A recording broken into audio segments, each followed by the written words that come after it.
కలియుగం వస్తుందో రాదో తెలియదు కానీ పోయే కాలం మాత్రం దాపరించింది. అందుకే ఈ కరోనాలన్నీ. ఇప్పుడు నేను చెప్పేది వింటే మీరు కూడా అదే కరెక్ట్ అంటారు. కేరళలో విద్యావంతులు ఎక్కువ, అందుకేనేమో అతి పిచ్చి అనైతిక నేరాలు బయటపడుతుంటాయి. ఇప్పుడు దేశవ్యాప్తంగా ఓ శృంగార దందా హాట్ టాపిక్ గా మారింది. కేరళలో అయితే పెద్ద దుమారమే రేపుతోంది. అదే భార్యల మార్పిడి శృంగార క్రీడ. ఇదేంటా అనుకోవద్దు. ఎక్కువ మంది ఆడవారిని అనుభవించాలనే మగవారు, ఎక్కువ మంది మగవారితో గడపాలని కోరుకునే ఆడవారి రొమాన్స్ క్రీడ. ఇంకా చెప్పాలంటే కామదాహం తీరని జంటలు చేసే అనైతిక పని. ముందు భర్తలు తమ భార్యలను వేరే వారితో పంచుకోవడానికి ఒప్పుకుంటారు. ఆ తర్వాత తమ భార్యలను ఒప్పిస్తారు. అందుకే దీనికి భార్యల మార్పిడి దందా అనే పేరొచ్చింది. ఈ శృంగార క్రీడను ఆడవారు కూడా ఎంజాయ్ చేస్తున్నారు. ఎగువ మధ్యతరగతి నుంచి ధనికుల వరకు ఓ గ్రూపులుగా ఏర్పడ్డారు. విపరీతమైన కామపిచ్చి ఉన్న వాళ్ళు తమ భార్యలను వేరే వారి దగ్గరకు పంపి వారి వైఫ్స్ ని తమ దగ్గరకు రప్పించుకుంటారు. ఈ శృంగార రోమ్ క్రీడ ఒక పద్ధతి ప్రకారం జరుగుతుంది. కేరళలో పోలీసు నిఘాలో ఇప్పటి వరకు 3 వాట్సాప్ గ్రూపులు బయటపడ్డాయి. వాటి పేర్లేంటో తెలుసా? కోకల్ Kerala, couple meet Kerala, meetup Kerala. ఇదే పేర్లతో వాట్సాప్, టెలిగ్రామ్, మెసెంజర్లలో గ్రూపులున్నాయి. వీటిలో 5,000 మంది సభ్యులున్నారు. ముందు తాము మార్చుకోబోయే భర్తలు మాట్లాడుకుంటారు. వారు మాట్లాడుకున్న తరువాత తమ భార్యను వేరే వారి దగ్గరకు కాఫీ షాప్ కు పంపిస్తారు. వేరే వ్యక్తి భార్యను తమ దగ్గరకు పిలిపించుకుంటారు. అంటే ఇది మొదటి ఘట్టం అన్నమాట. వైఫ్ స్వాపింగ్ కి ముందు ఈ మీటింగ్ జరుగుతుంది.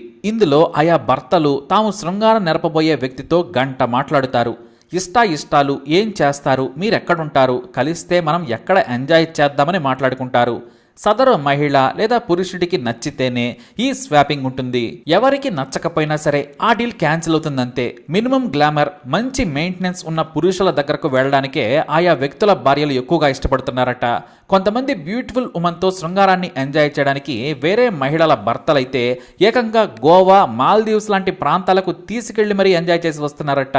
ఈ అనైతిక శృంగార క్రీడలో మహిళలు కూడా ఉండటం విశేషం. 90 మంది ఆడవారు తాము వేరే వ్యక్తితో పడక సుఖాన్ని భిన్నంగా కోరుకునేందుకు ఇష్టపడ్డారట. 7-8% మంది మహిళలు మొదట అయిష్టంగానే మొదలుపెట్టిన సదరు వ్యక్తి నచ్చితే ఓకే చెబుతున్నారట. ఇక 2-4% మంది మాత్రం మనస్సు చంపుకొని వెళుతున్నారట. ఎందుకంటే ఈ వైఫ్ స్వాపింగ్ కు ఒప్పుకోకుంటే ఆత్మహత్య చేసుకుంటామని, మాకు వేరే మహిళతో ఎంజాయ్ చేయాలని ఉందని, ఉన్నది ఒకటే జిందగీ అని చెబుతున్నారట. నువ్వు ఒప్పుకోకపోతే కోసుకుని చస్తామని బ్లాక్మెయిల్ చేస్తూ ఒత్తిడి చేసి ఈ రొట్టలోకి దించారట శాడిస్ట్ సైకో మగాళ్ళు. ఇక ఎక్కువగా ఉన్నత వర్గాలకు చెందిన వారు, పైగా బాగా చదువుకున్న మహిళలు ఇదేదో బాగుంది కదా అని ఓకే అన్నారట. కానీ అందరూ చెడ్డ మహిళలు ఉండరు కదా. అలానే ఈ కంపు కేరళ సీక్రెట్ వైఫ్ స్వాపింగ్ దందా బయటపడింది.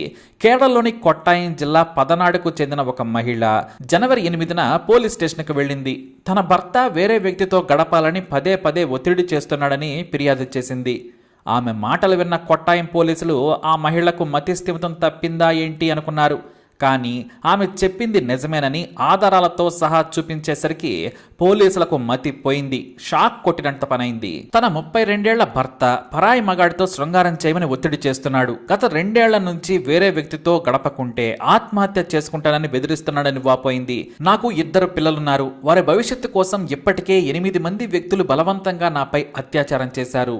నాకు ఇష్టం లేదని చెప్పినా నా భర్త వారి గదుల్లోకి పంపాడు. వారి భార్యలతో మరో గదిలో ఎంజాయ్ చేశాడు. కొంతమంది తమ భార్యలను తీసుకొచ్చారు. మరికొంతమంది వేరే వ్యక్తుల దగ్గరకు పంపినా నా దగ్గరికే వచ్చారు. ఈ విషయం బయటకు లీక్ చేసిన బంధువులకు చెప్పినా చనిపోతానని బెదిరించాడని వాపోయింది. 2 ఏళ్లుగా నరకం అనుభవిస్తున్నాను. కొత్త వ్యక్తులు అసహజ లైంగిక చర్యలు చేయమని ఒత్తిడి చేశారు. నేను ఈ నరకం భరించలేనని చెప్పింది ఆ మహిళ. తాను ఒప్పుకోకపోవడంతో భర్త ఒత్తిడి చేయడమే కాకుండా అతని తమ్ముడు నాతో అసభ్యంగా ప్రవర్తిస్తున్నాడని ఆ మహిళ పోలీసుల ముందు కన్నీరు మున్నీరైంది.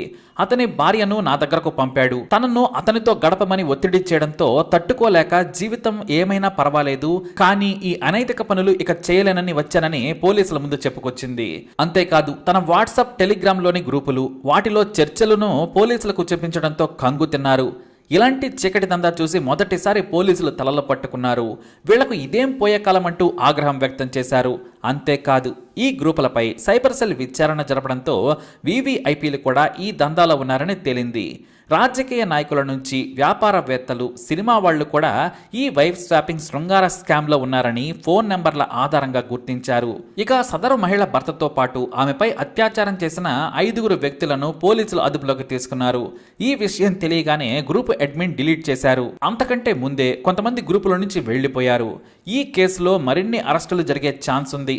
ఎవరైతే మహిళలు బయటకు వచ్చి పోలీసులకు చెబుతారో వారి మీద చర్యలు తీసుకునే ఛాన్స్ ఉంది. అయితే 90% మంది మహిళలు పరస్పర అంగీకారంతోనే ఈ చర్యలకు పాల్పడ్డారట. మరి ఈ కామపిచ్చి ఉన్న జంటల వ్యవహారం ఎటు దారితీస్తుందో మరికొద్ది రోజుల్లోనే తేలిపోనుంది. మరి చూసారుగా, ఇలాంటి దారుణాలు జరుగుతున్నాయి. అందుకేనేమో కొత్త రోగాలు పుట్టుకొస్తున్నాయి. మరి ఈ న్యూస్ పై మీ అభిప్రాయాన్ని కమెంట్ ద్వారా తెలియజేయండి. అలాగే ఇలాంటి ఇన్ఫర్మేషన్స్ కోసం వీడియోని లైక్ చేయండి, షేర్ చేయండి, మా ఛానల్ని సబ్స్క్రైబ్ చేసుకోండి.